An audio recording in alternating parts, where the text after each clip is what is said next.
Alright, so today we got a 2021 Ford Transit 250. We got a p0128 code, which is going off of the thermostat not getting to the right temperature fast enough. So today we're going to throw thermostat in there.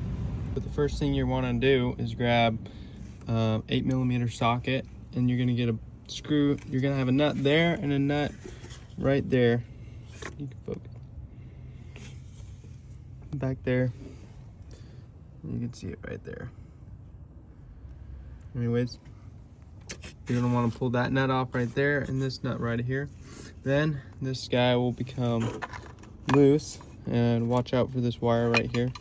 And you're gonna push that out of the way, and then just set this up and kind of tuck it back right there. I kind of stick it behind that sensor. And then next you're gonna have two 8mm bolts also right here, and then you're gonna want to pull these two out, and that whole assembly will come out because our thermostat is right in there. Before you do that, make sure you get yourself a bucket or something.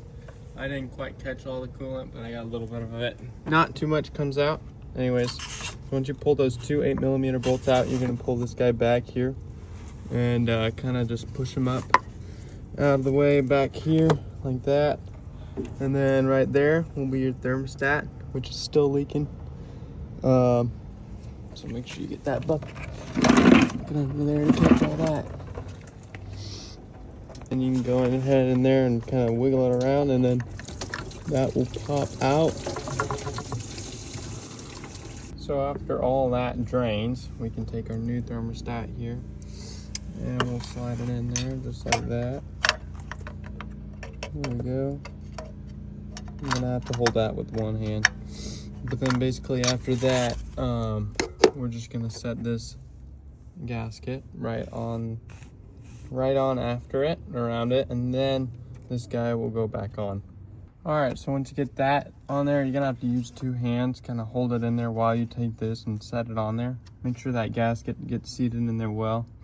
And then after that, you take your two 8mm bolts and thread those back in there, and then tighten that up. All right, so after you tighten these guys up, get them nice and tight, not super tight, but snug them up against the housing here. You can look at the torque spec if you want. I personally just go by feel. Anyways, so after that, you're gonna pop this guy back down, set him right there on that mount. There we go. Take your two little 8mm bolts, set them back on there, and put that guy back on there and tighten those down, not super tight, because they don't need to be super tight, and they're kind of locking nuts. So there you go. After all that, make sure you top off your coolant, make sure that's filled up.